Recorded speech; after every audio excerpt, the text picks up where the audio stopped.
Oke, selamat pagi teman-teman. Kita akan memulai pertemuan kita untuk siang hari ini. Kita minta tolong siapa? Teman dari ST untuk memimpin kita dalam doa. Silakan.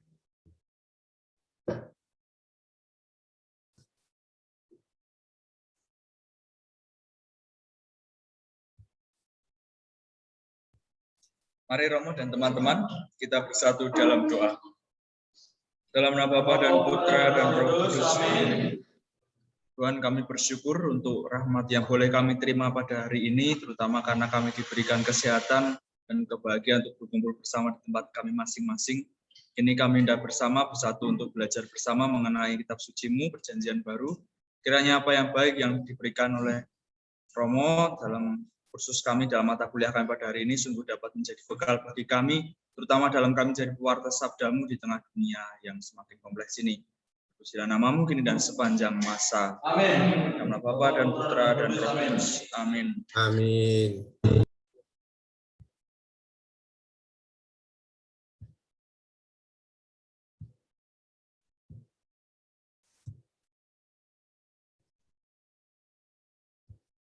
Ya, terima kasih juga untuk doanya. Semoga ada yang baik yang saya ajarkan hari ini dan berguna untuk kita semua dalam memahami teks kitab suci perjanjian baru ini.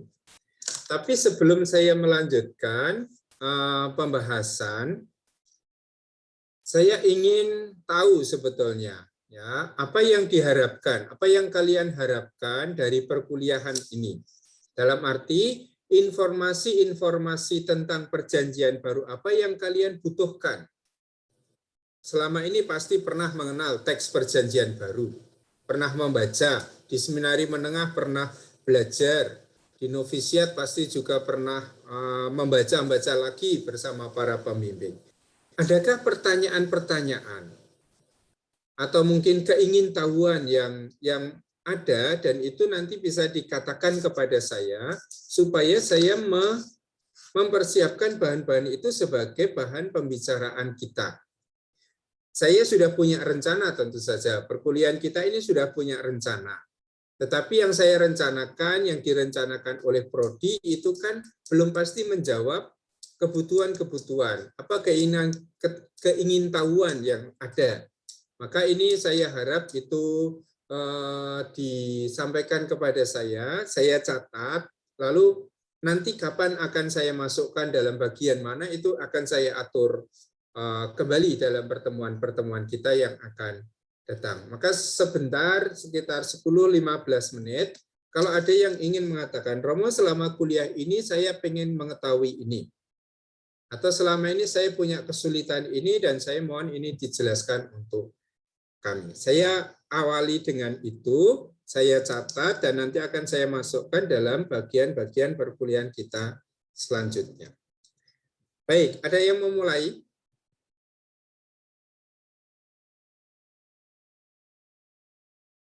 Silakan ke depan aja.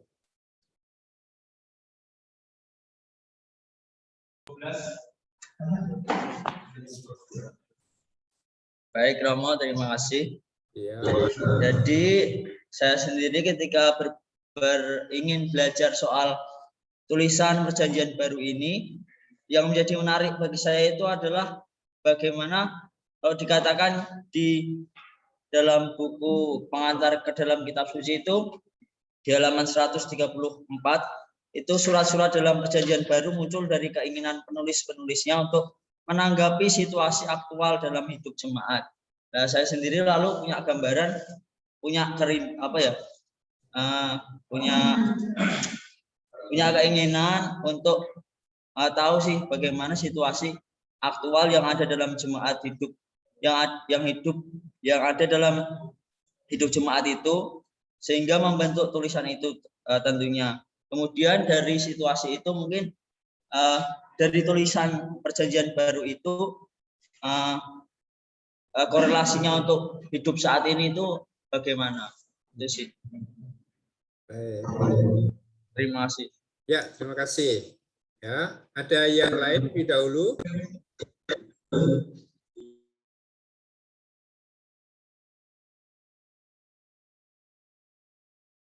Dari CSSR mungkin. Punya keingintahuan apa? Atau sudah tahu semua dari Romo Mali dan Romo Yosef, teman angkatan saya itu? Ada tema-tema khusus yang menarik perhatian, yang pengen kalian pelajari lebih lanjut, harus saya jelaskan dalam perkuliahan kita? Silakan, siapa? Bebas.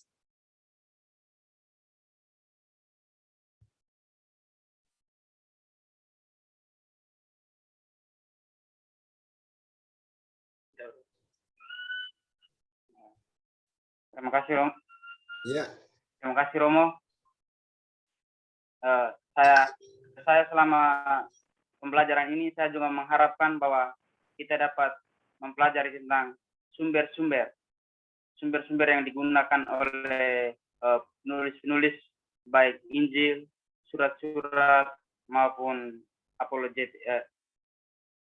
maupun surat kitab Wahyu. Terima kasih, Romo. Oke, terima kasih tentang sumber-sumber. Tadi tentang situasi jemaat, tentang sumber-sumber, tentang korelasi antara teks Perjanjian Baru dengan hidup kita. Baik, ada lagi? Silakan.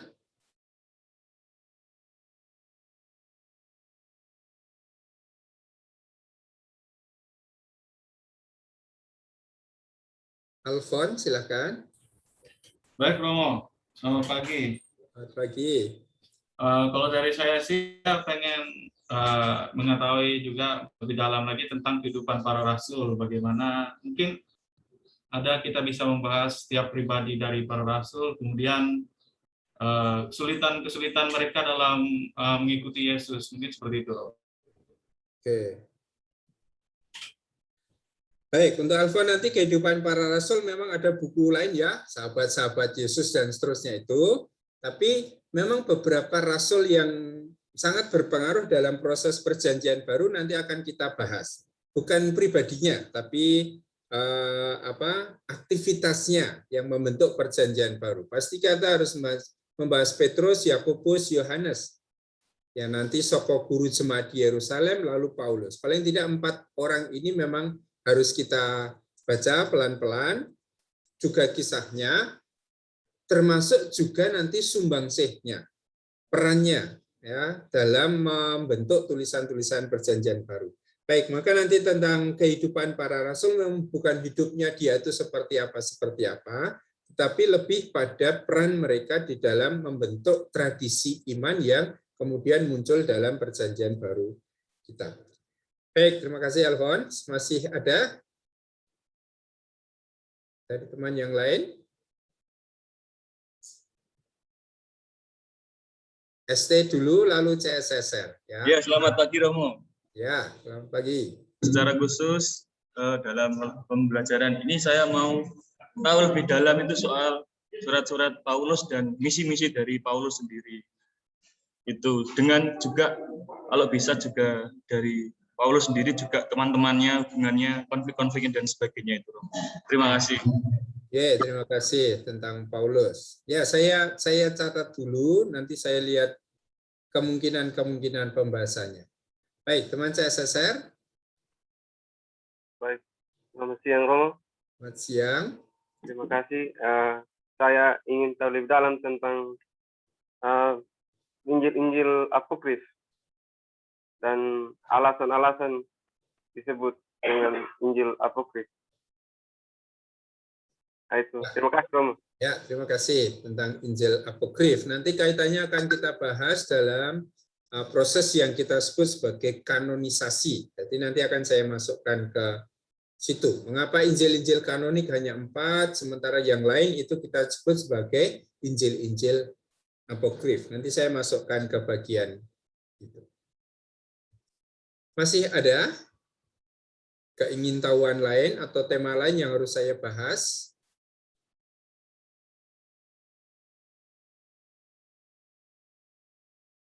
Ya, Pak. Omi, Rimlon, Ajun, silakan. Ajun, Romo. Ya, silakan Ajun.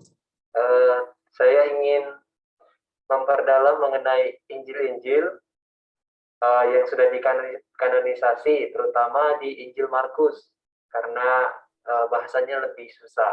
Kemudian juga saya mengharapkan dapat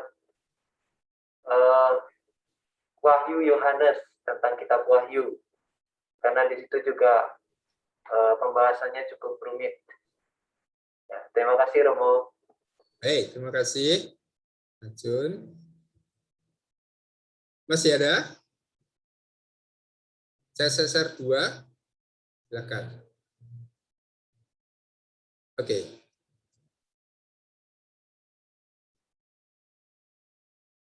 Kok saya tidak dengar suaramu ya? Teman lain dengar? Suaranya belum keluar.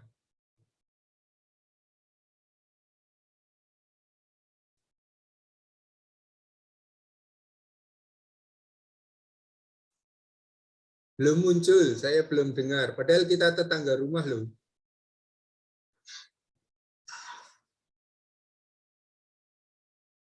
Tidak ada suaranya. Suara itu masih kamu unmute dulu. Nah, oke. Terus.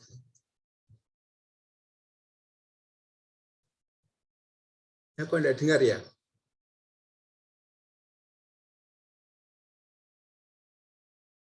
Teman lain dengar? Tidak? Tidak, Romo. Tidak, Romo. Tidak dengar.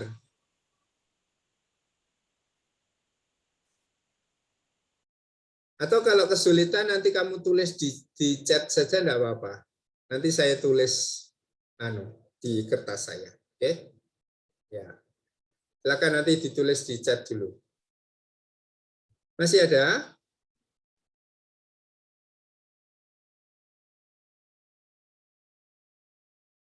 Siapa? ST?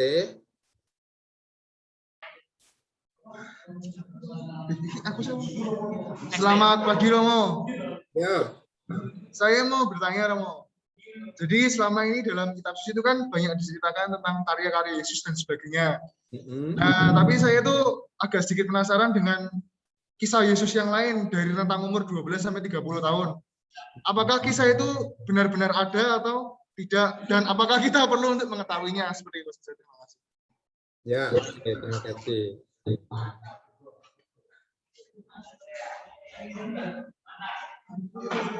Siapa sekarang? Teman CSSR 2? Ada yang mau tanya itu? Sudah bisa?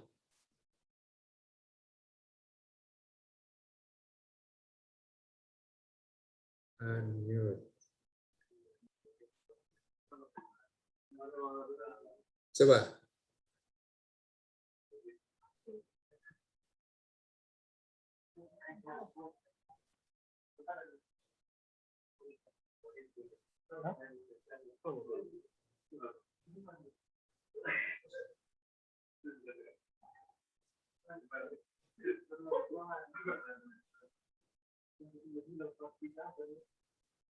Kamu coba bicara belum masuk juga ya? Oke.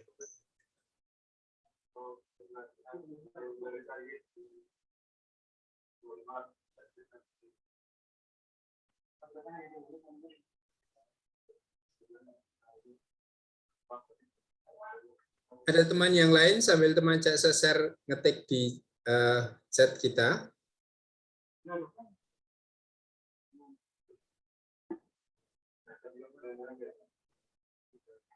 Saya ingin bertanya kalau di perjanjian di Injil itu kan tidak diceritakan bagaimana kisah dari Bapak Yesus, yaitu Bapak Yusuf. Nah, saya ingin tahu bagaimana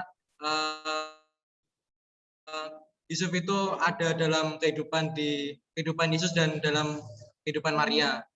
Karena tidak dituliskan bagaimana Yusuf itu dari hingga akhir hayatnya itu tidak diceritakan dalam kitab suci atau di Injil gitu.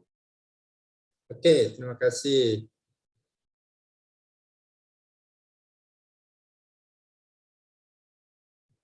Dari teman CSSR, kelompok-kelompok atau golongan-golongan yang ada dalam tradisi Yahudi. Oke.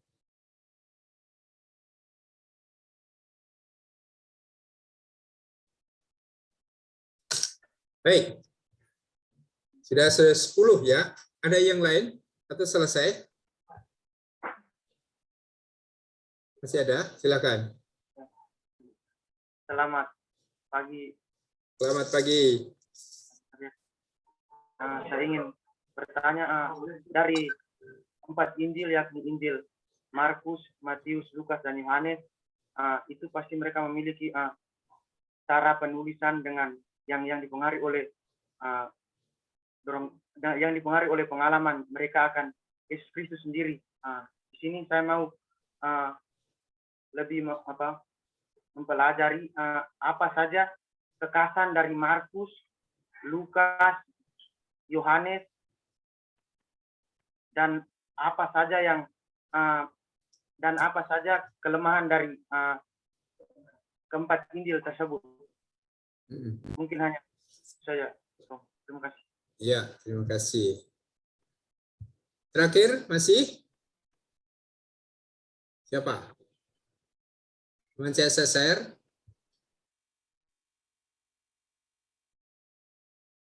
Sudah, oke.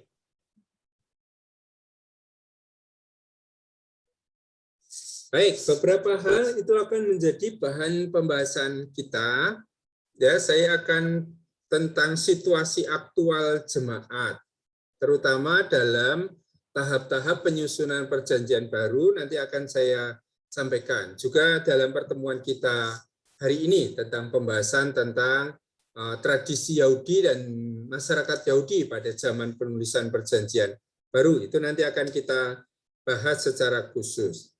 Tentang sumber-sumber yang digunakan oleh penulis, nanti baik akan saya masukkan, meskipun ini nanti akan banyak dipelajari secara khusus dalam studi Injil-Injil sinoptik. Tetapi sebagai gambaran, lebih pada bukan hanya pada sumber, tetapi pada proses pembentukan tulisan perjanjian baru. Maka di LMS itu ada salah satu topik yang nanti akan kita bahas, ini adalah proses pembentukan teks-teks perjanjian baru. Seperti tadi surat-surat Paulus itu ditulis untuk menjawab kebutuhan jemaat. Nah, mengapa saya menulis seperti itu di dalam buku?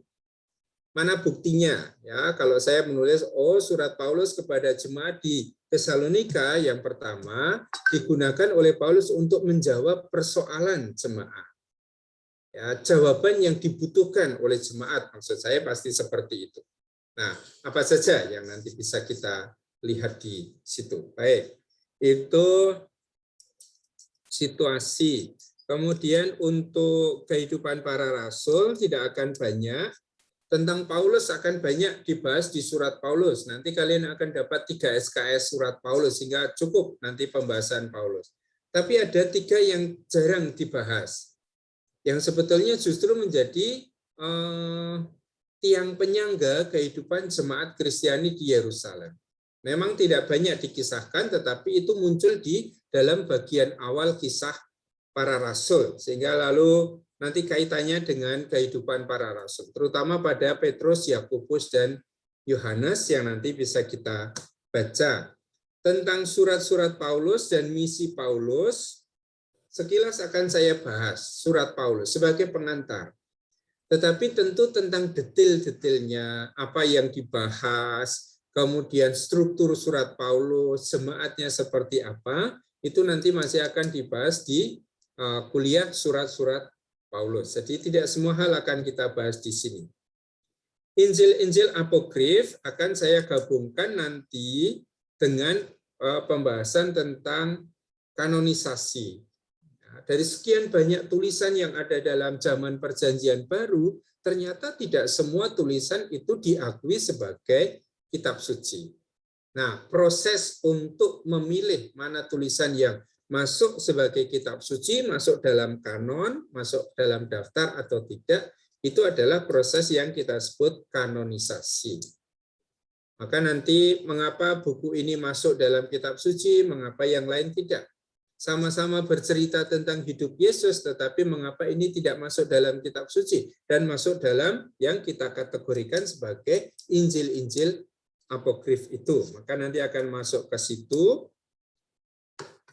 Wahyu Yohanes itu nanti kita akan punya kuliah khusus, tapi ini di semester akhir ya, di semester 7 nanti ini soal kitab Wahyu, soal apokaliptik nanti akan dibahas. Tapi nanti sebagai jenis sastra pasti akan saya bahas di dalam pengantar perjanjian baru ini. Jenis sastra apokaliptik.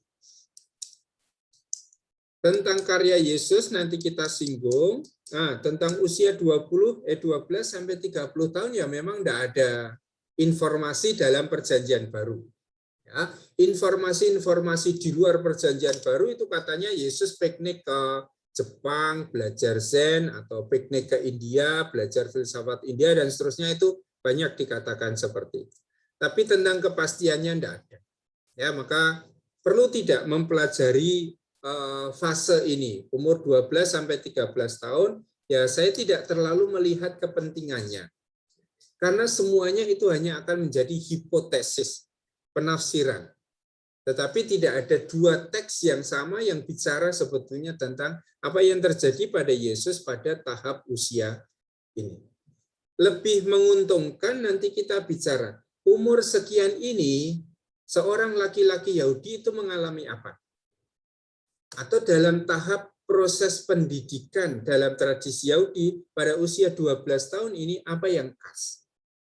Nah, kalau Yesus itu dididik sebagai seorang Yahudi dan pasti dididik sebagai seorang Yahudi. Karena dia ngerti kitab suci, ya, karena dia unggul di dalam tradisi iman Yahudi. Pasti mengalami pendidikan Yahudi yang baik di keluarganya atau di sekolah Yahudi waktu itu. Nah, apa yang terjadi? Usia 13-an itu orang wajib mulai belajar hukum Taurat, dan itu yang selalu dipelajari, sehingga tidak perlu memikirkan dugaan-dugaan Yesus pergi ke Jepang, Yesus pergi ke India, Yesus pergi kemana. Tapi Yesus tetap dalam tradisinya belajar Taurat. Itu berarti usia antara umur 13 sampai 20-25 tahun. Meskipun itu tidak diceritakan. Tetapi dari hidup Yesus sendiri kita tahu bahwa Yesus ini ngerti betul kitab suci. Sampai yang kecil-kecil itu. Maka pasti dia belajar. Tentang Yusuf, oke, nanti kita bahas bagian ini. Golongan dalam tradisi Yahudi akan kita bahas dalam pertemuan kita hari ini, dan saya harap selesai hari ini. Lalu pengalaman akan Yesus yang membuat atau memunculkan kekasan Markus, Lukas, Yohanes akan kita bahas secara garis besar nanti di bagian kedua dari perkuliahan kita semester ini. Baik, ini saya kumpulkan, nanti saya bahas dalam pertemuan-pertemuan berikutnya. Oke, sekarang apa yang mau kita pelajari? Terutama adalah tradisi Yahudi. Nah, saya membuka file saya.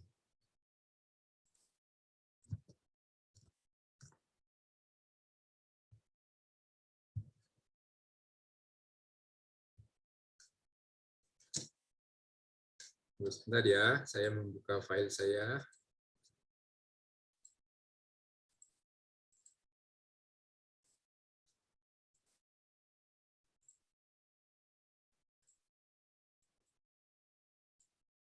Yang mau kita bahas dalam pertemuan ini adalah soal situasi masyarakat Yahudi pada zaman penulisan Perjanjian Baru. Apa yang bisa kita lihat, tradisi-tradisi, budaya, juga filosofi, cara hidup yang khas dalam tradisi Yahudi yang turut juga mempengaruhi penulisan teks Perjanjian Baru kita ini. Maka saya menggunakan PowerPoint yang sudah saya cantumkan di dalam LMS. Nah, kita tahu bahwa Palestina ini satu negara yang relatif kecil, yang selalu bergantung pada negara-negara besar yang ada di sekelilingnya. Tidak pernah itu Palestina berdiri sebagai negara yang sungguh-sungguh merdeka, terbebas dari ancaman bangsa-bangsa lain, atau lepas dari penguasaan bangsa-bangsa lain. Selalu Palestina itu ada di bawah kekuasaan bangsa lain. Kalau misalnya pada zaman Daud, ya Palestina itu, Israel itu bisa berdiri sebagai satu negara yang kokoh, yang utuh, itu pasti dipengaruhi oleh kelemahan-kelemahan yang ada di negara-negara sekitarnya. Artinya Mesir sedang dalam keadaan lemah. Di utara ada Asyur, itu sedang dalam keadaan lemah. Ya, penguasa-penguasa Eropa, Yunani, Romawi belum muncul pada zaman itu. Tetapi setiap kali ada suatu kuasa besar di sekeliling bangsa Israel itu, pasti Israel juga ada di bawah kekuasaan bangsa-bangsa asing.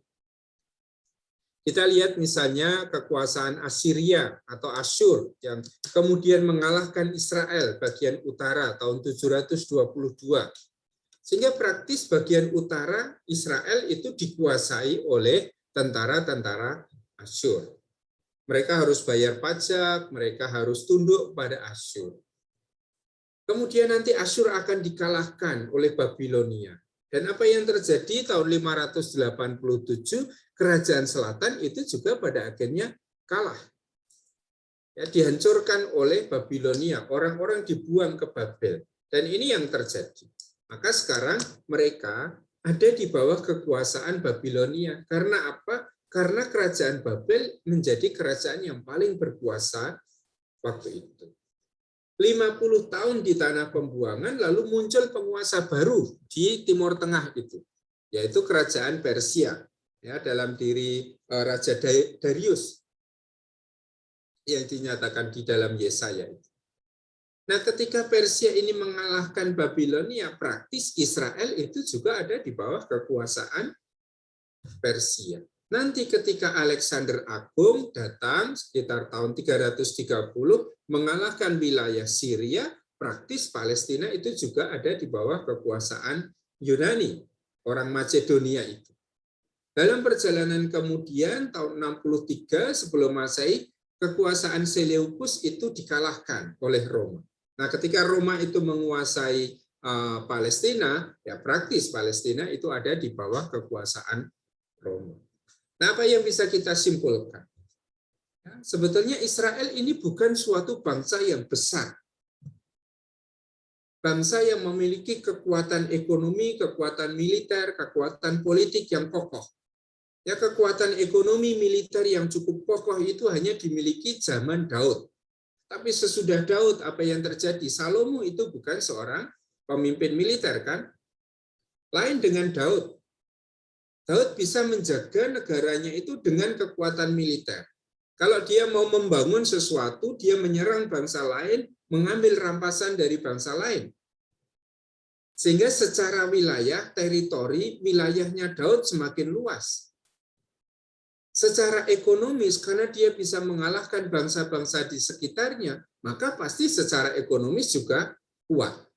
Daud sendiri seorang panglima militer, maka militer Palestina pada zaman Daud itu juga kuat. Meskipun lawan utamanya adalah bangsa Filistin, ya, bangsa di sekitarnya sendiri.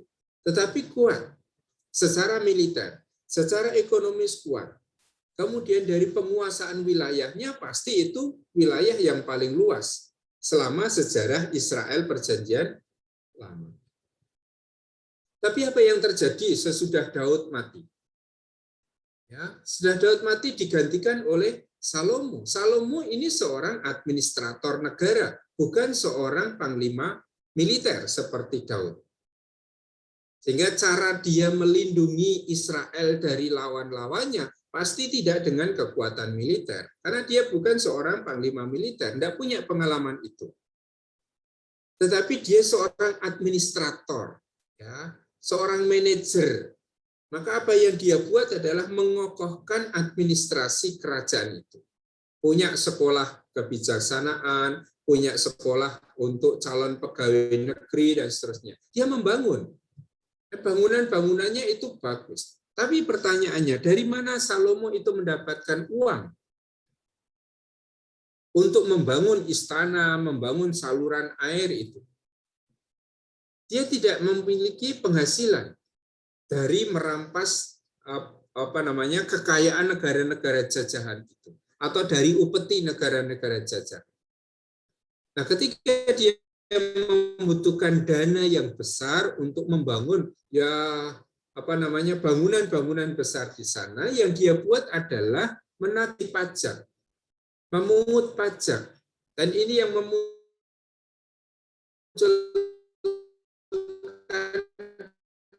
penolakan nanti. Sehingga setelah itu akhirnya memisahkan diri.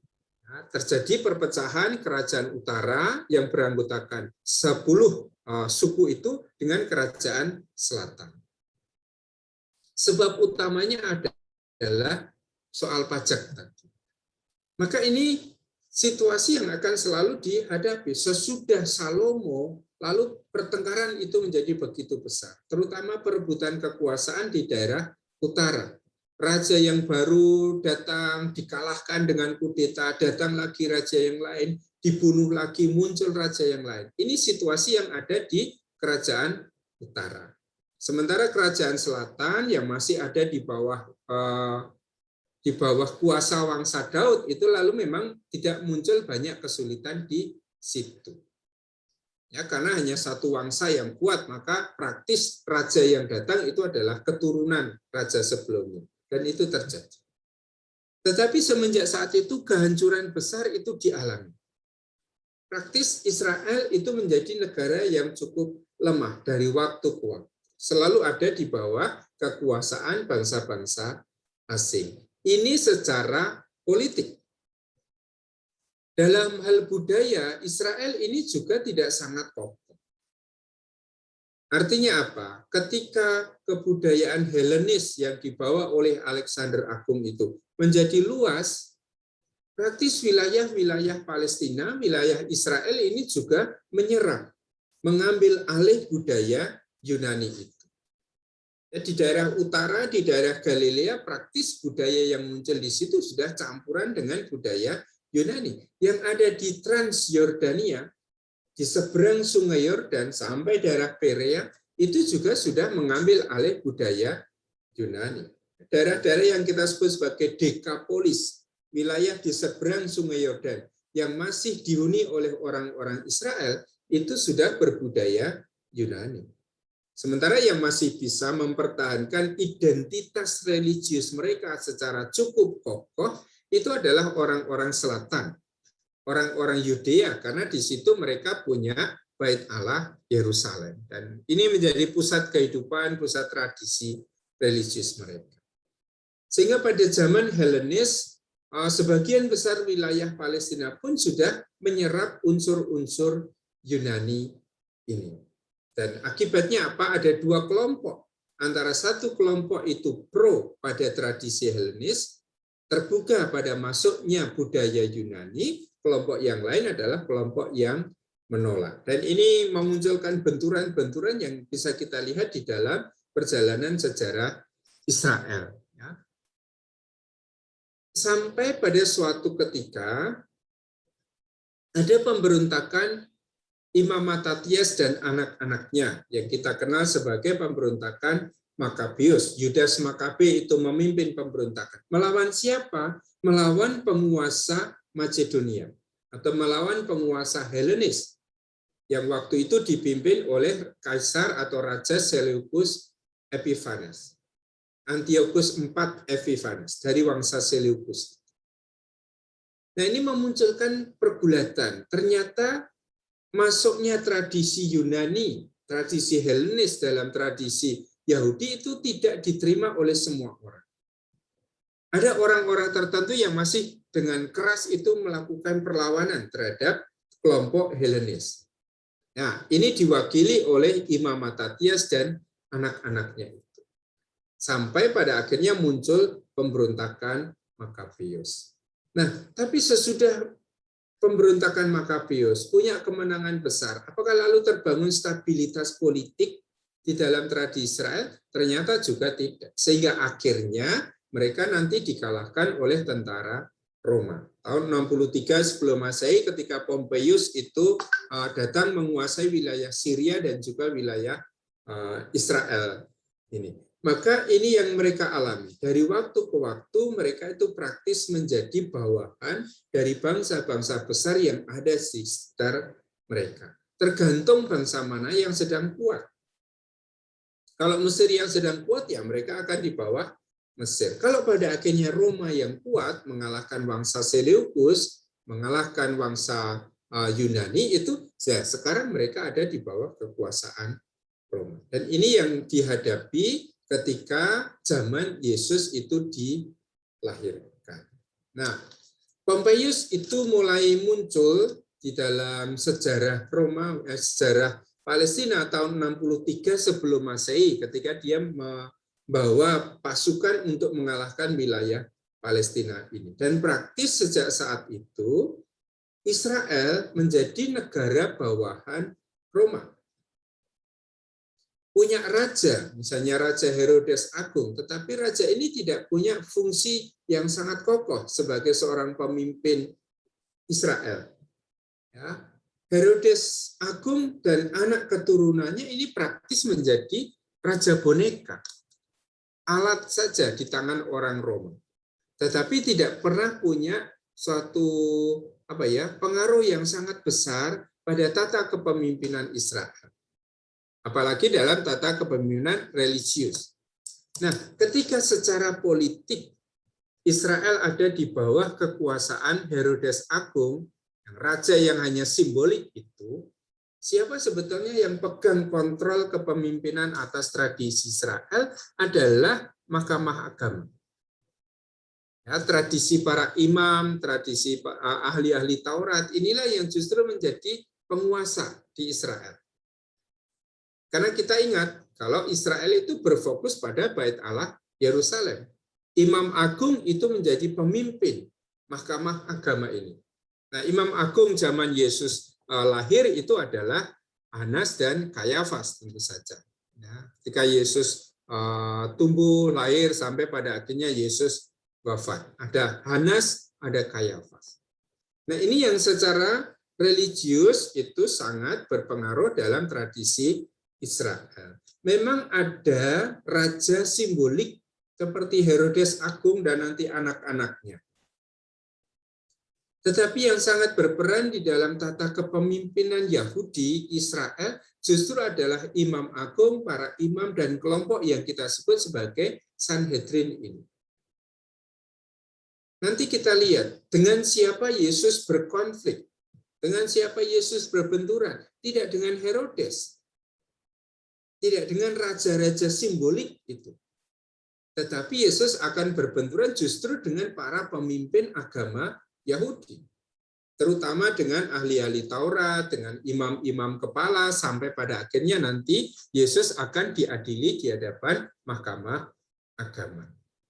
Maka ini perlu kita perhatikan bahwa ada Herodes Agung, ya, dia memerintah tahun 37 sampai tahun 4 sebelum Masehi, dan Yesus lahir pada zaman raja ini.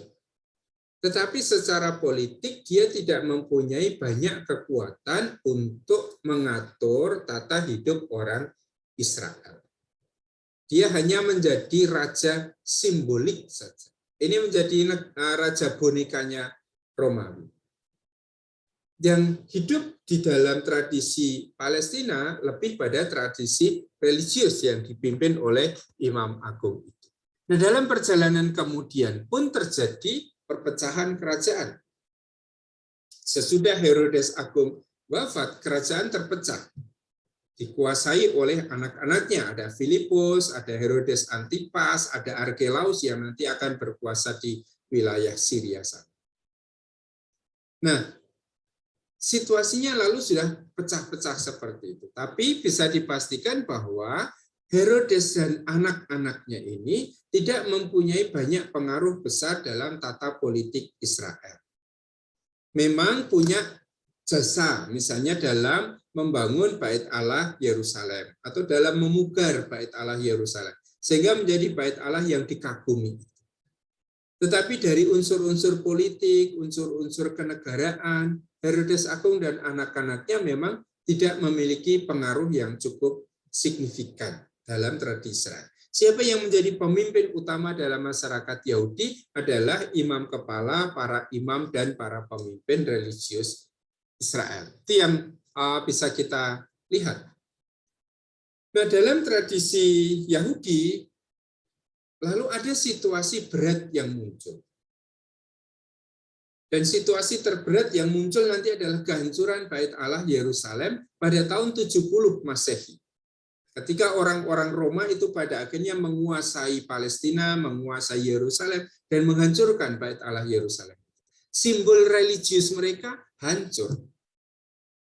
Apa yang menyatukan mereka sebagai satu kesatuan bangsa itu hilang. Sehingga identitas religius mereka itu juga hancur. Hancurnya Bait Allah itu juga menyebabkan hancurnya komunitas hidup imam. Karena imam itu kan terkonsentrasi untuk melayani Bait Allah. Ketika Bait Allah hancur, mereka mau kerja apa? Ya, mencangkul saya tidak dapat, mencuri saya, mengemis saya malu, para imam tidak bekerja. Maka kehancuran Bait Allah itu dengan sendirinya juga membuat para imam itu hilang dari tradisi Yahudi. Maka nanti mulai muncul kelompok baru. Nah, ini salah satu yang ditanyakan tadi adalah soal golongan-golongan dalam tradisi Yahudi. Setelah para imam itu tidak ada lagi, Bait Allah Yerusalem itu hancur, siapa yang akhirnya memegang kendali kepemimpinan Israel? Para rabi, para ahli Taurat. Dan mereka lah yang akan dihadapi oleh Yesus dan jemaat Kristiani awal pada saat tulisan-tulisan perjanjian baru itu ditulis. Maka sekarang saya akan membahas tentang golongan-golongan, kelompok-kelompok yang ada di dalam tradisi masyarakat Yahudi. Sebelum saya lanjut, apakah ada pertanyaan lebih dahulu atau hal yang perlu diperjelas?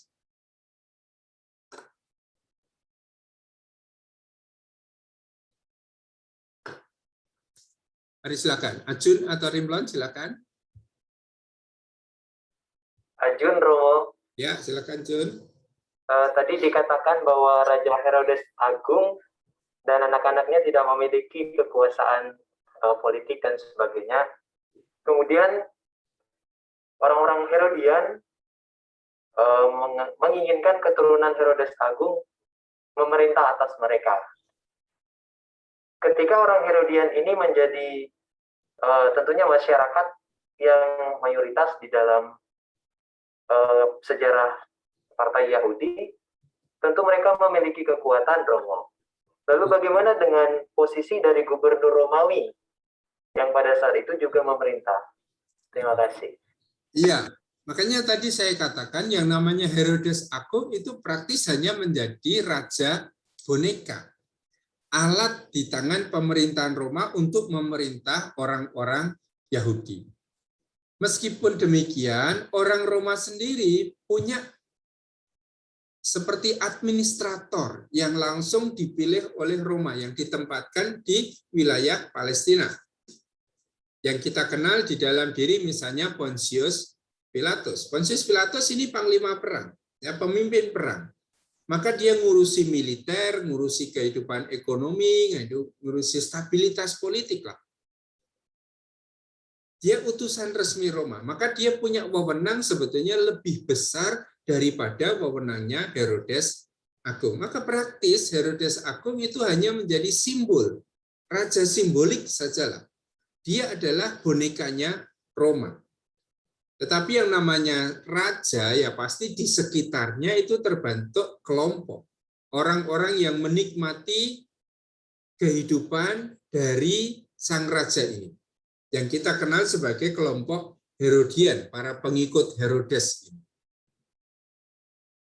Tetapi selalu harus diulang lagi bahwa Herodes itu tidak mempunyai kuasa yang cukup besar, yang pengaruhnya itu cukup mengakar pada tradisi Yahudi.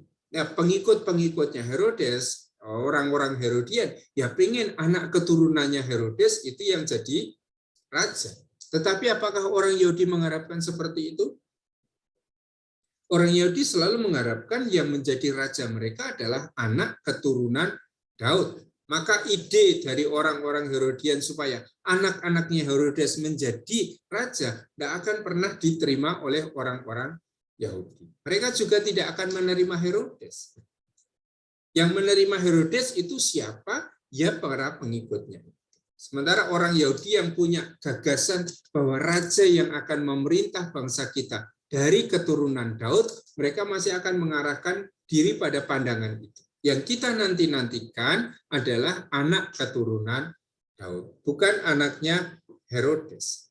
Ya, Herodes itu orang Idumea, jadi dari selatan sana. Yang sebetulnya itu juga sudah cukup jauh dari tradisi Yahudi, dan dia mengaku diri sebagai raja orang Yahudi dan diterima oleh Roma sebagai raja boneka Roma. Gitu Ajun, ya. Terima kasih Romo. Ada pertanyaan lain? Oke, sekarang tentang kelompok sosial. Atau teman seminari tinggi ada pertanyaan?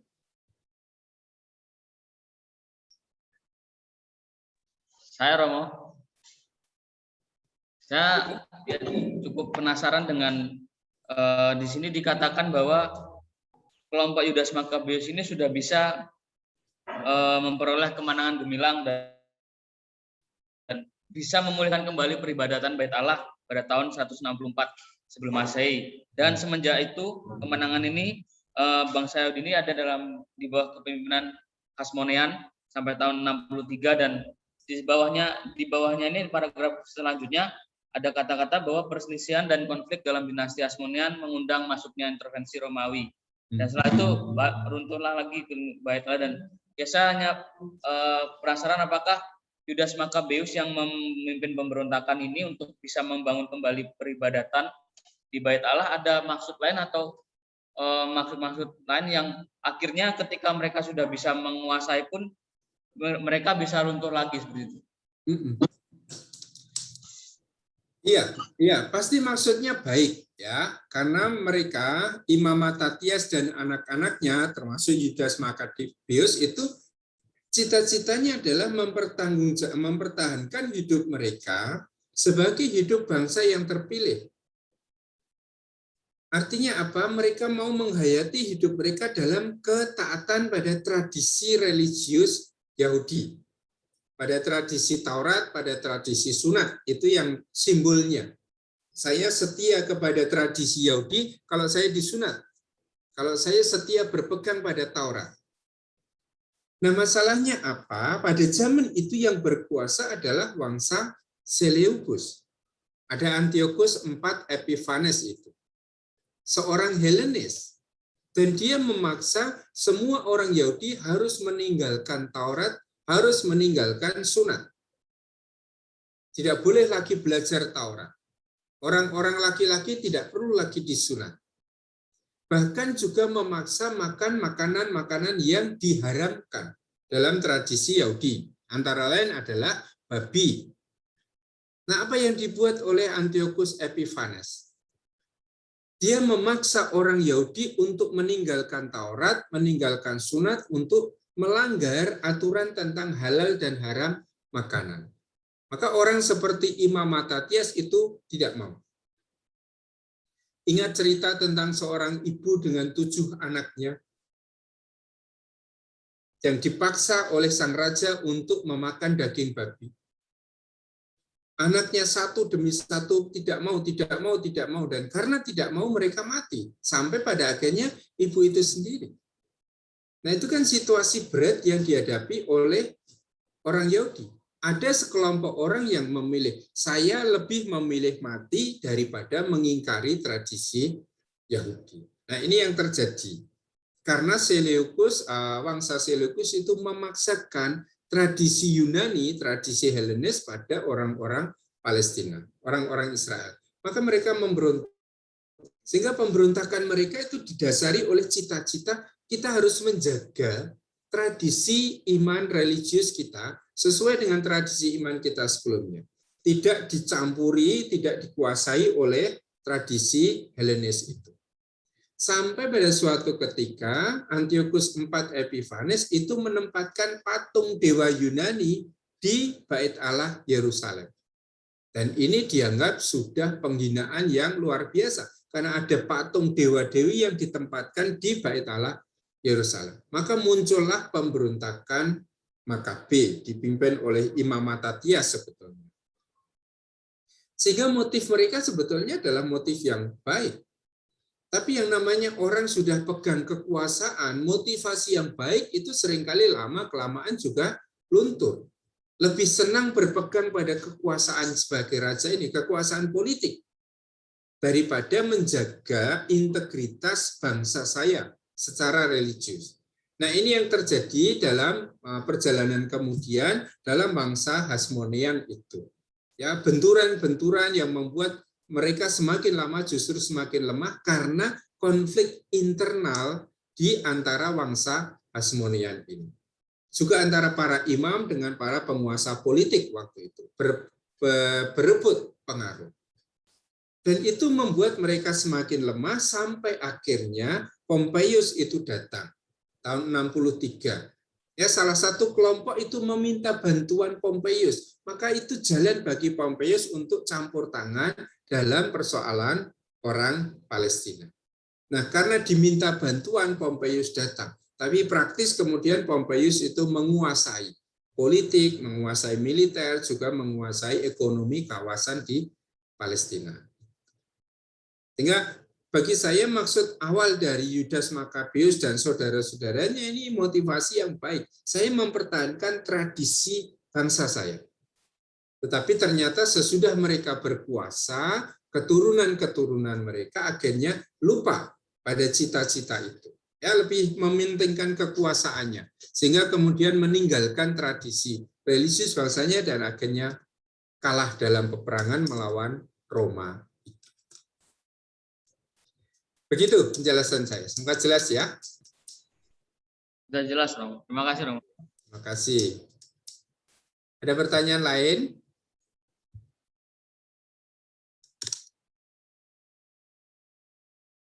Baik, saya lanjutkan.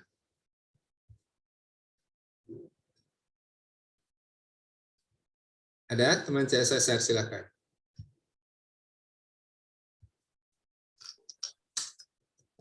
Selamat pagi, Romo. Selamat pagi. Dari saya ada pernyataan tadi bahwa pada tahun 70 Masehi itu adanya kehancuran Yerusalem. Lalu tentunya kehancuran ini dibuat oleh bangsa Romawi pada waktu itu.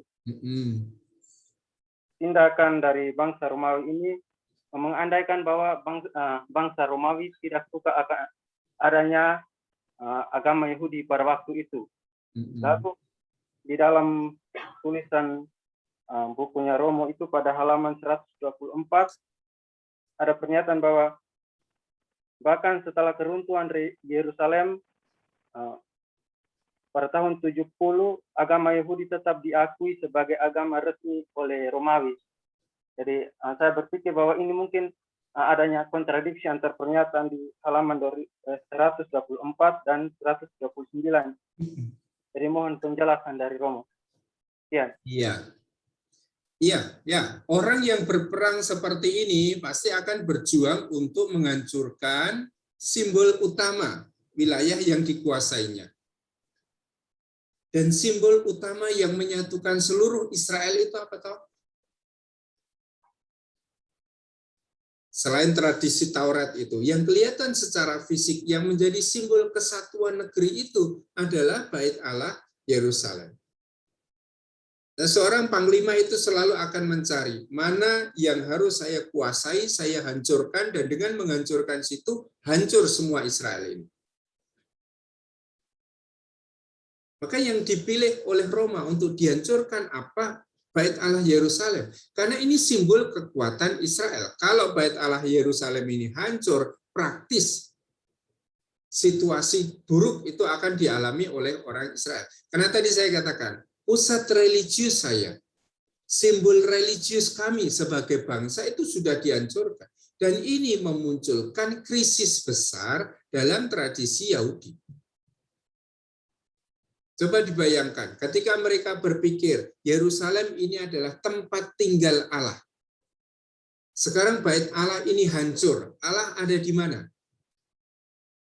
Ketika mereka meyakini Yerusalem ini adalah tempat tinggal Allah, dulu zaman Matatias, Antiochus IV Epiphanes menempatkan patung dewa-dewi di situ pun mereka sudah tersinggung. Nah, sekarang Bait Allah hancur, berarti kehidupan religius Israel itu juga mengalami kehancuran. Lihat apa efeknya yang sangat dalam, tradisi para imam habis. Tidak ada lagi imam sesudah kehancuran Bait Allah. Dan Israel harus berjuang, kami tidak lagi punya Bait Allah.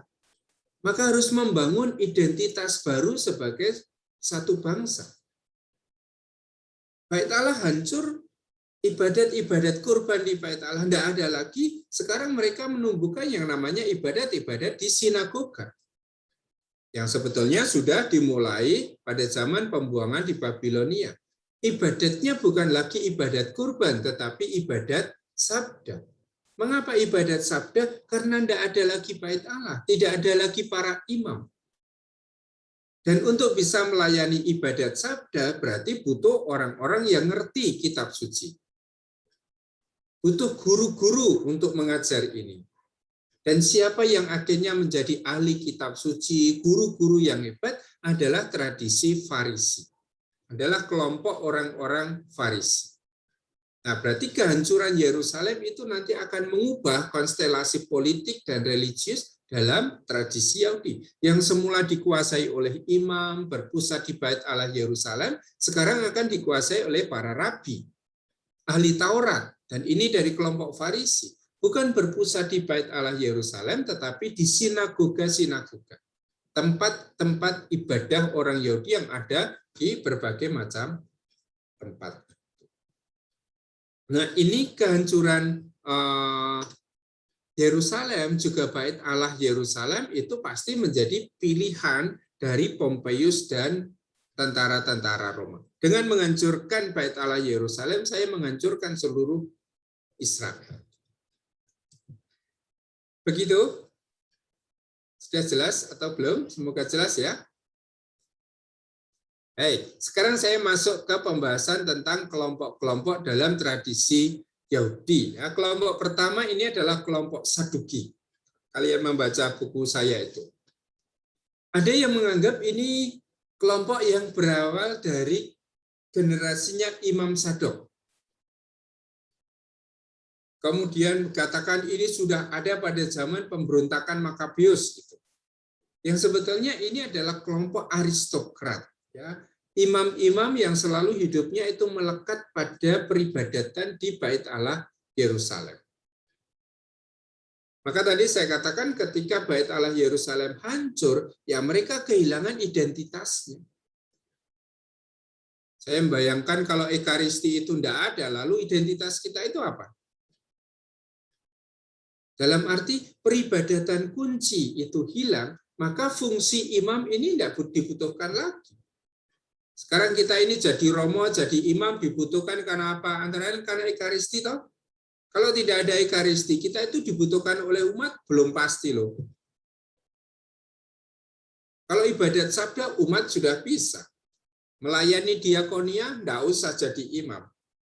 Nah, begitu juga tradisi Saduki, ketika Bait Allah itu hancur, lalu hidup mereka itu juga hancur. Hilang kelompok ini.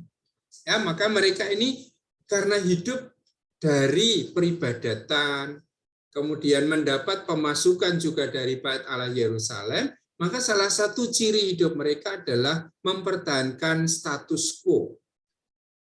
Senang dengan kemapanan. Dan mungkin ini tidak hanya imam zaman-zaman sana, tetapi zaman kita ini termasuk juga orang yang senang dengan status quo. Kemapanan, dihormati, hidup kita enak, serba dilayani. Akibatnya apa? Mereka menjadi orang-orang yang sangat konservatif. Mempertahankan ajaran iman mereka. Mempertahankan tradisi-tradisi mereka. Dan kalau seperti itu, ajaran-ajaran baru, pemahaman-pemahaman iman yang baru dalam tradisi Yahudi tidak mereka terima. Tentang kehidupan kekal, yang sesuatu yang baru dalam tradisi Yahudi, mereka tolak, tidak percaya. Orang-orang Yahudi mulai berpikir tentang malaikat. Apakah kaum Saduki menerima? Tidak.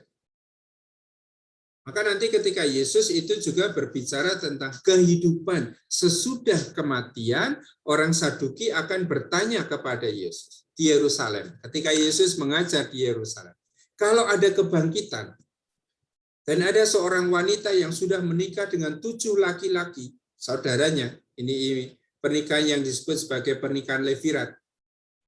Lalu kalau ada kebangkitan, nanti di alam kebangkitan, siapa yang jadi suami wanita itu? Ini artinya apa? Orang Saduki mau mengatakan kepada Yesus, kami tidak mempercayai kebangkitan. Dan itu dimanfaatkan misalnya oleh Paulus ketika Paulus ditangkap.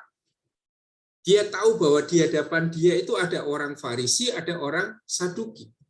Paulus selalu menjelaskan, saya ditangkap akan dihukum karena saya percaya kepada kebangkitan. Apa yang terjadi? Orang Farisi mendukung Yesus, mendukung Paulus, karena orang Farisi percaya akan kebangkitan. Orang Saduki tidak mendukung Saulus, karena orang Saduki tidak percaya akan kebangkitan. Akhirnya dua kelompok ini malah bentrok sendiri, karena iman akan kebangkitan. Nah, karena pilihannya adalah status quo, menjadi kelompok yang sangat konservatif, hanya menjaga, memelihara tradisi, lalu tradisi-tradisi teologi yang baru itu tidak masuk dalam kasanah berpikir mereka. Kita seperti ini sajalah, tidak usah ada sesuatu yang baru. Dan karena begitu lekat pada bait Allah Yerusalem, maka sesudah bait Allah hancur, mereka juga hancur. Nah, ini secara singkat situasi yang dihadapi oleh kelompok Saduki. Jadi praktis mereka ini kelompok yang sangat terikat pada bait Allah Yerusalem yang hancur, begitu bait Allah Yerusalem juga hancur. Nah, dalam tradisi kemudian, sesudah bait Allah Yerusalem ini hancur, mana kelompok yang tumbuh menjadi kelompok yang kuat dalam tradisi Yahudi. Dan yang tumbuh sebagai kelompok yang kuat dalam tradisi Yahudi adalah kelompok Farisi.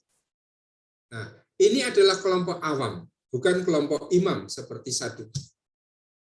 Yang memusatkan hidupnya itu pada Taurat, mempelajari Taurat, ya, merenungkan supaya pada akhirnya juga bisa mempraktekkan apa yang dinyatakan dalam Taurat. Pegangan mereka adalah Taurat. Sehingga mereka disebut sebagai kelompok Farisi yang kemungkinan besar itu berasal dari kata perusim. Paras itu memotong. Artinya mereka itu dipotong, dipisahkan. Ini ada kelompok Yahudi, lalu mereka dipotong, dipisahkan. Karena memang punya cara hidup yang khas, yang berbeda dari kelompok-kelompok yang lain. Nah, pusat hidup mereka ada pada Taurat.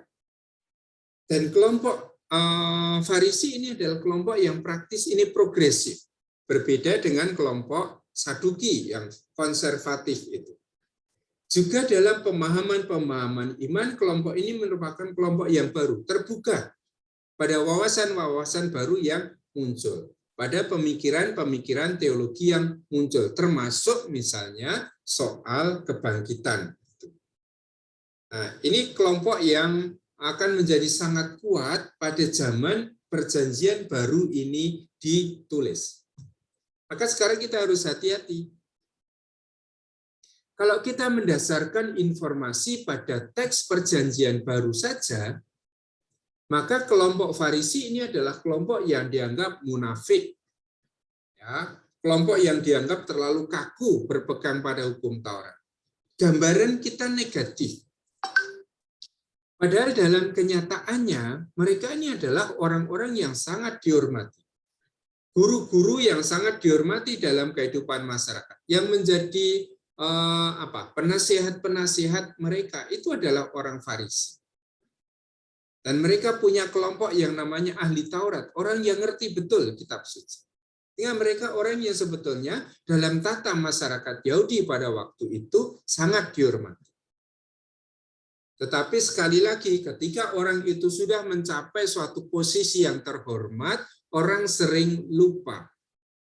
Ya, hanya menjadikan kehormatan itu sebagai kebanggaan dirinya, menampilkan secara fisik juga kehormatan itu.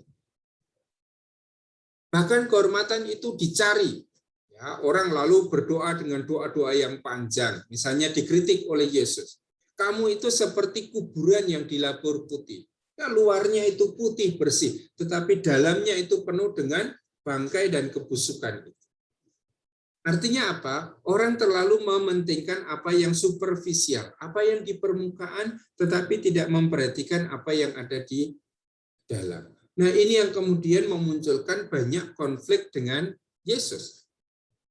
Sehingga lawan utama Yesus yang kita temukan dalam teks-teks Perjanjian Baru, terutama di dalam Injil, terutama adalah kelompok Farisi, ahli-ahli Taurat. Ini yang selalu masuk dalam konflik perdebatan dengan Yesus. Bahkan ketika Yesus mengajar dan ajarannya dia mengajar dengan penuh wibawa, lalu dia dibandingkan dengan ahli Taurat. Siapakah dia ini? Dia mengajar dengan wibawa. Tidak seperti ahli Taurat kita. Karena para ahli Taurat itu pada zamannya memang adalah guru-guru yang sangat dihormati. Nah, ini sudah menjadi jelas bahwa dalam tradisi awal kekristenan, Yesus sendiri memang masuk dalam konflik dengan orang-orang Farisi. Sampai nanti sesudah Yesus wafat pun, gereja perdana akan konflik dengan siapa? Tidak dengan para imam. Karena para imam sudah tidak ada. Gereja perdana akan konflik dengan siapa? Konflik dengan orang-orang Farisi. Konflik dengan ahli Taurat, konflik dengan para rabi ini. Sehingga kalau kita melihat gambaran para ahli Taurat, siapa orang-orang Farisi yang muncul di dalam Perjanjian Baru kita, gambar mereka jelek. Citra mereka itu negatif. Karena memang ditampilkan seperti itu, karena mereka adalah lawan dari orang-orang Kristen perdana.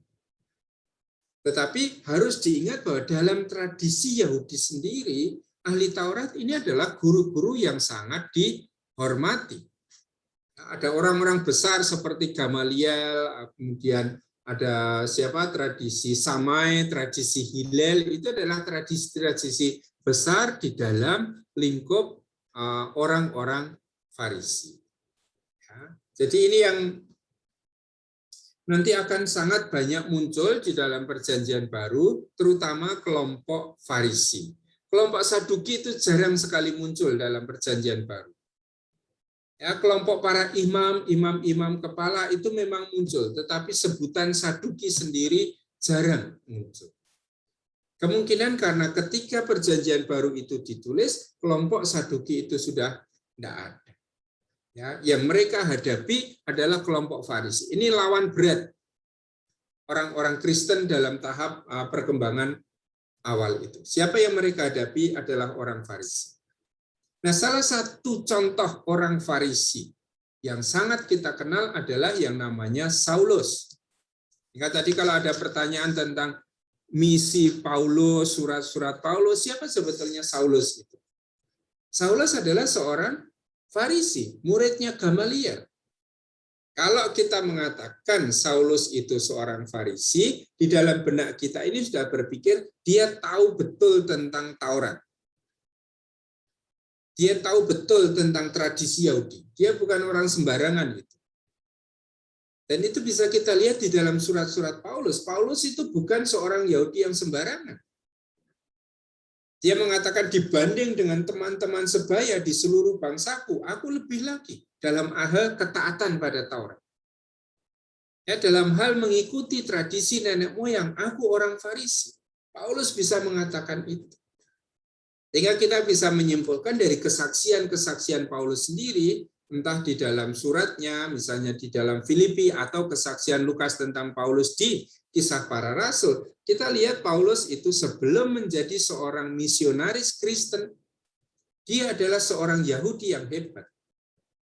Dia adalah seorang Farisi yang top, sampai muridnya jadi muridnya Gamaliel, guru besar Farisi zaman itu.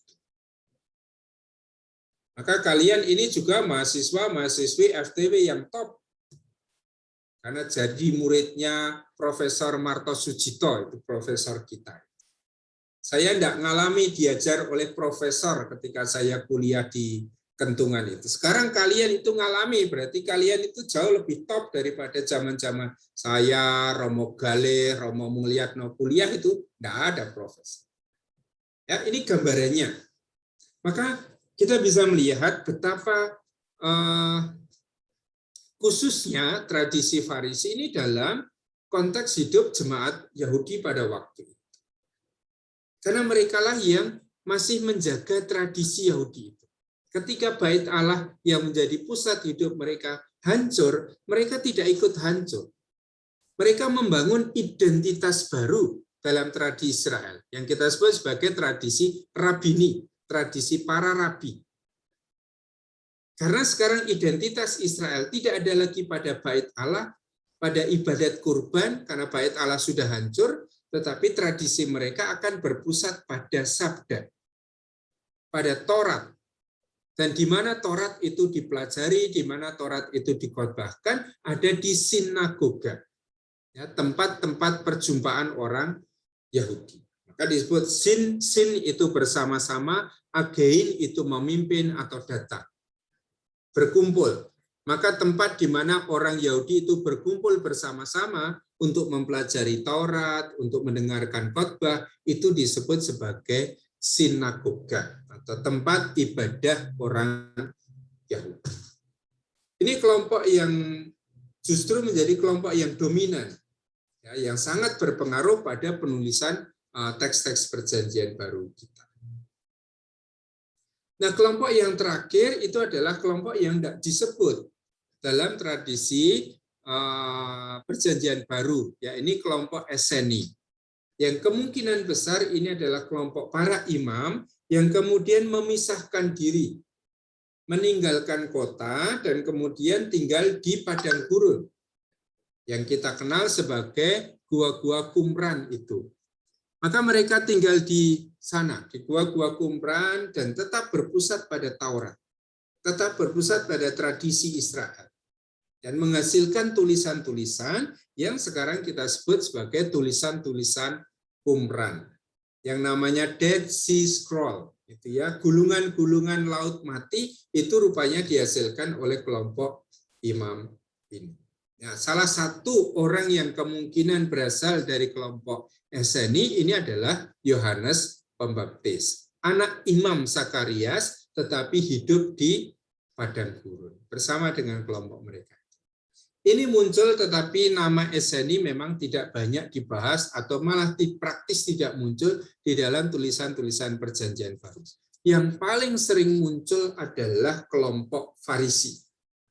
Dan ini sudah menggambarkan bahwa ketika perjanjian baru itu ditulis, kelompok mana yang paling berpengaruh dalam masyarakat Yahudi adalah kelompok Farisi. Kelompok para imam sudah tidak ada. Tetapi karena para penginjil itu mau bercerita tentang kisah hidup Yesus, lalu para penginjil juga pasti akan bercerita tentang para imam. Imam-imam kepala, tentang orang-orang Lewi, tentang imam agung, itu pasti ditulis. Ya, jadi ini 3 kelompok yang muncul. 2 kelompok ini cukup sering disebut, yaitu kelompok para imam dan kelompok orang-orang Farisi. Sementara kelompok Esseni itu tidak disebut. Masih ada yang disebut kelompok Selot. Ini adalah orang-orang Yahudi yang sama sekali menentang Roma, yang menggunakan jalan-jalan kekerasan, artinya pemberontakan melawan Roma. Dan banyak di antara orang Selot, pemimpin-pemimpin pemberontakan yang menyatakan diri sebagai Mesias. Maka Pontius Pilatus itu sudah membunuh banyak orang yang memimpin suatu pemberontakan dan mengatakan, aku adalah Mesias. Maka lihat nanti, ketika Yesus itu juga diakui sebagai Mesias, lalu pasti ada reaksi dari orang-orang Roma. Karena di dalam kepala Pontius Pilatus dan orang-orang Roma, yang namanya Mesias itu adalah pemimpin pemberontakan, bandit, atau istilahnya lestes. Kalau kita ikut di dalam Injil Lukas, Yesus itu disalibkan di kanan dan kiri dia ada lestes, ada pemberontak. Itu maksudnya adalah pemimpin-pemimpin pemberontakan yang menyatakan diri sebagai Mesias. Dan kelompok Selot ini adalah kelompok orang yang sama sekali tidak mau bekerja sama dengan pemerintah Roma. Maka melawan pemerintah Roma. Senjata mereka adalah belati yang disebut Sikarion. Maka kelompok ini juga seringkali disebut sebagai kelompok Sikarii. Artinya orang-orang yang bersenjatakan belati. Ya, ini kelompok yang bisa kita temukan. Lalu masih ada kelompok lain yang tadi sudah disebut, kelompok Herodian, yang beberapa kali memang muncul dalam kisah Injil sebagai pengikut-pengikut Raja Herodes. Tapi ini tidak banyak berpengaruh dalam tradisi Perjanjian Baru kita. Oke, penjelasan yang lebih lengkap nanti bisa ditemukan di dalam buku yang sudah saya sediakan. Sehingga PowerPoint itu lebih membantu untuk mencari poin-poin yang harus dipahami. Kalau saya bicara tentang orang Farisi, siapa tahu mereka itu? Kalau saya bicara tentang orang Eseni, apa yang harus saya jelaskan? Ya. Kalau saya bicara misalnya tentang kelompok Saduki, siapa tahu mereka? Itu. Ini kepentingan saya siang ini. Oke, ada pertanyaan atau tambahan? Atau ada yang memprotes penjelasan saya, silakan. Kalau saya salah, mohon dikoreksi dan mohon maaf sebesar-besarnya atas kesalahan saya. Ada tambahan? Saya share, silakan. Terima kasih Romo. Saya ingin bertanya mengenai penjelasan Romo berkaitan dengan kaum Farisi.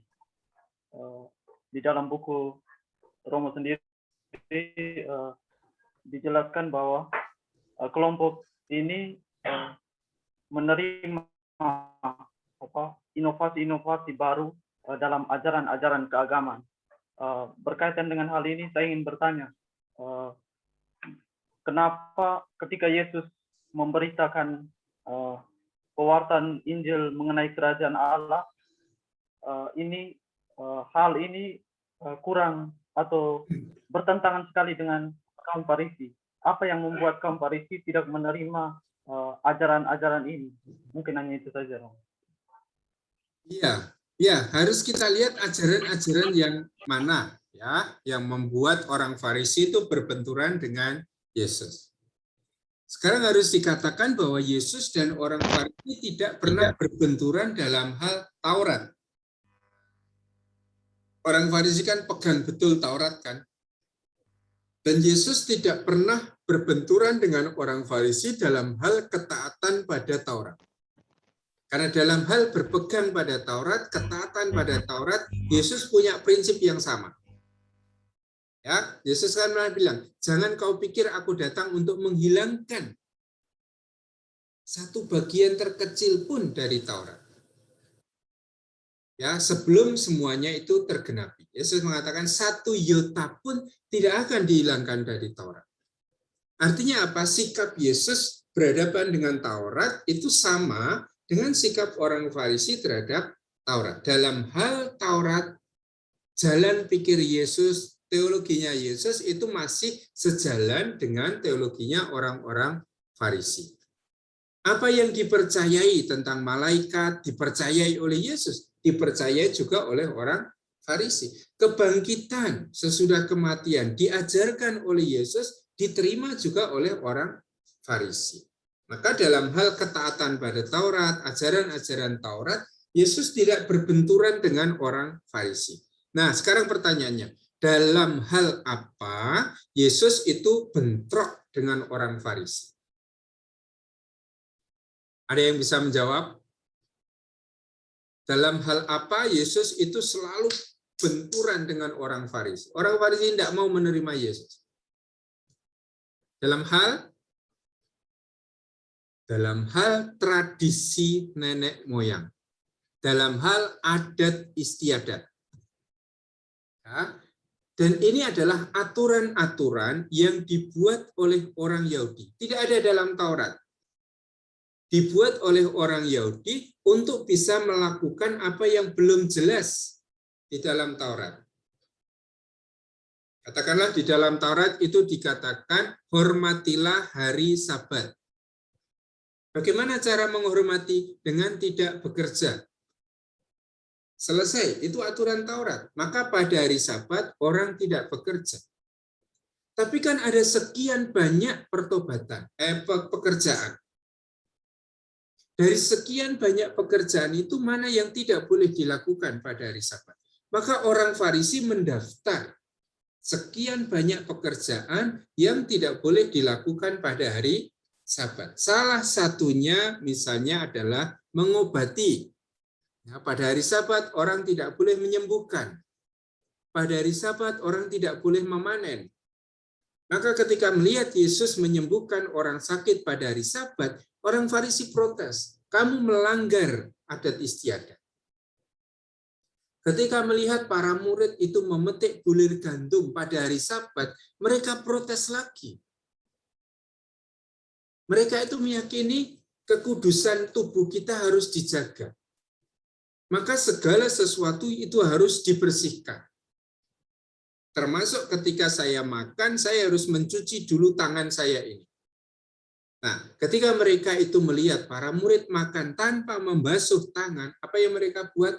Protes. Mengapa murid-muridmu makan tanpa membasuh tangan? Karena itu berarti melawan atau melanggar tradisi nenek moyang mereka, adat istiadat.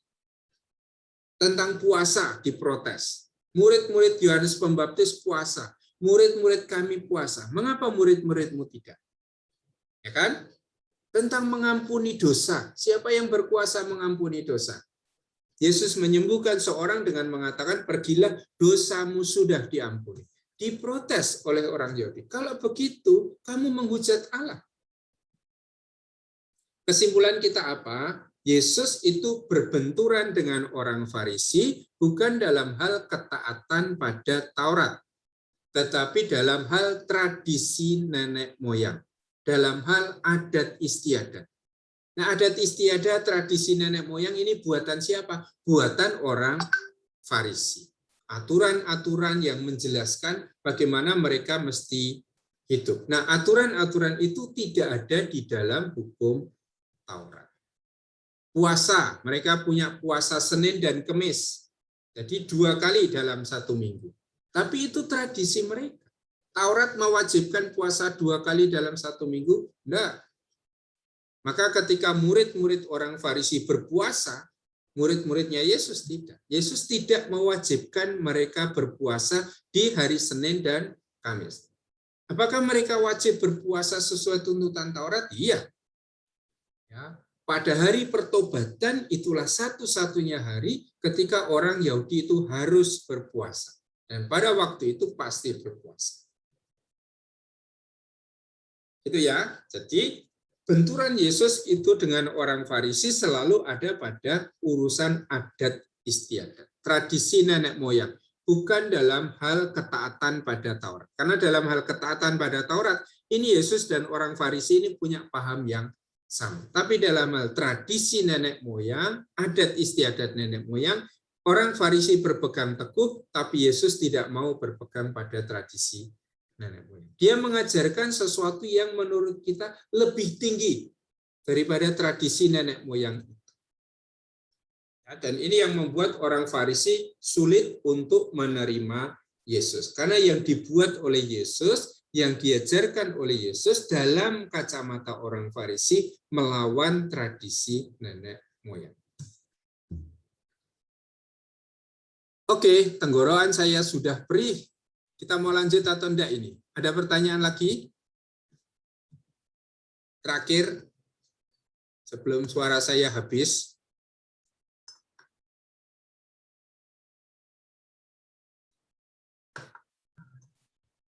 Baik Romo, saya ingin bertanya soal kelompok Farisi ini. Kan di situ dijelaskan bahwa ada dua kelompok besar di situ, di dalamnya ada sekolah Hillel dan sekolah Samai. Sekolah Hillel yang cenderung pada spirit yang lebih liberal dan juga Samai itu konservatif. Nah, lalu bagaimana dalam kelompok ini, Farisi ini kan lebih mereka itu lebih progresif. Nah, bagaimana dua kelompok ini hidup loh? Apakah di situ juga konflik-konflik itu bagaimana tentang dua golongan ini, sekolah Hilal dan sekolah Samai? Iya. Iya, yang namanya sekolah, yang namanya satu kelompok itu pasti tidak akan bisa sama persis dalam semua hal. Ya, kita itu meskipun hidup dalam satu keluarga, anaknya bapak dan ibu kita, punya saudara-saudara yang tinggal dalam satu keluarga, pasti punya perbedaan. Tidak mungkin tidak. Begitu juga kelompok Farisi sebagai satu kesatuan memang cirinya dibanding dengan Saduki, dia lebih progresif. Dia lebih terbuka pada ajaran-ajaran baru. Maka dibandingkan dengan kelompok Saduki, mereka lebih maju, lebih progresif. Sekarang kalau dilihat hanya dari kelompok Farisi, apakah tingkat progresivitas mereka ini sama di antara satu kelompok Farisi dengan kelompok Farisi yang lain? Pasti tidak. Ya, ada kelompok tertentu di dalam kelas atau di dalam sekolah Farisi ini yang punya pemikiran yang jauh lebih cepat maju. Sementara kelompok lain dalam tradisi Farisi masih juga punya sikap konservatis yang cukup kuat, mempertahankan ajarannya. Maka juga di dalam kelompok Farisi ini ada dua kelompok yang cukup besar dan dikenali. Kelompok Hilal dan kelompok Samai tadi. Yang satu itu lebih progresif, yang satu itu lebih konservatif.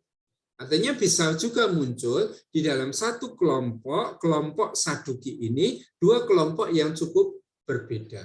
Dalam hal apa? Dalam hal kecepatan dalam menanggapi tradisi-tradisi iman yang baru, tradisi-tradisi teologi yang baru. Maka kelompok Hilal ini kelompok yang cukup progresif dalam hal menerima ajaran-ajaran yang baru, paham-paham yang baru. Sementara kelompok Samai ini lebih cenderung untuk lebih pelan, konservatif. Apakah terjadi benturan-benturan? Perjanjian baru kita tidak pernah mencatat itu, tetapi akan menjadi jelas dalam perdebatan. Debat antara rabi ini dari kelompok ini dengan rabi yang lain. Ya, maka kalau membaca tradisi para rabi itu ada sekian banyak buku, isinya itu adalah tentang perdebatan. Maka cara orang Yahudi menafsirkan kitab suci itu bukan dengan cara yang, kamu punya pendapat apa ya, kamu punya pendapat apa ya. Seringkali berbenturan. Yang satu berpendapat seperti ini dikritik, oh tidak seperti itu, dikritik lagi. Maka dalam satu ayat seringkali mengatakan, Rabbi Yohanan ben Sakai mengatakan, ini. Kemudian Rabbi siapa lagi mengatakan, ini, tentang ayat yang sama. Nah, kelompok-kelompok sekolah-sekolah dalam kelompok Farisi ini bisa kelihatan tidak dari perjanjian baru, tetapi dari tradisi para rabi. Seringkali muncul perdebatan-perdebatan, ya, yang keras juga di antara mereka, dan itu bisa kita lihat. Itu yang saya maksud. Jadi tetap dalam satu kelompok yang sama bisa muncul dua kelompok yang berbeda dalam hal penerimaan terhadap tradisi-tradisi yang baru. Ada yang lebih progresif, lebih maju, lebih terbuka daripada kelompok yang lain yang lebih bersifat mempertahankan, konservatif pada tradisi-tradisi khas kelompok mereka. Baik, terima kasih. Saya kira waktu kita sudah habis, kita sudah sampai pada jam 11. Maka minggu depan kita akan mulai masuk dalam pembentukan teks kitab suci. Bagaimana surat itu terbentuk, bagaimana Injil itu terbentuk dalam perjalanan proses. Maka paham yang akan kita gunakan nanti akan kita katakan sebagai paham diakronis. Ya, suatu teks itu tidak terbentuk sekali jadi. Tetapi sebuah teks itu terbentuk dalam perjalanan waktu. Dan ini cukup panjang. Tidak hanya butuh 1-2 tahun, tetapi mungkin puluhan tahun ini pembentukan teks. Itu sampai akhirnya kita memiliki teks perjanjian baru yang kita pegang sekarang ini. Oke, teman-teman, terima kasih untuk pertemuan kita siang hari ini. Kita akan mengakhiri pertemuan kita dengan tanda kemenangan Kristus, dan kita ketemu lagi pada hari Rabu yang akan datang. Marilah kita mengakhiri pertemuan kita dalam nama Bapa dan Putra dan Roh Kudus. Amin. Terima kasih Romo. Terima kasih Romo. Selamat makan. Terima kasih Romo. Terima kasih. Saya akhiri.